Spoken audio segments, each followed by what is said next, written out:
Click the Line tool in the sidebar, or press L on your keyboard.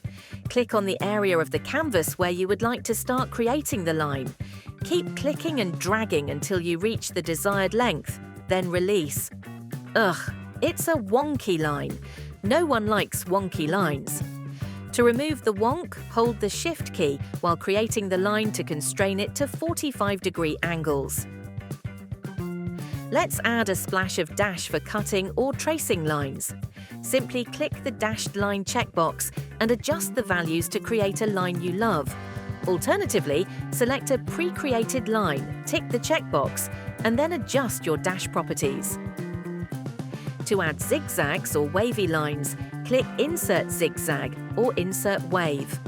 Adjust the length and number of waves by playing with the settings in the Tool Properties panel.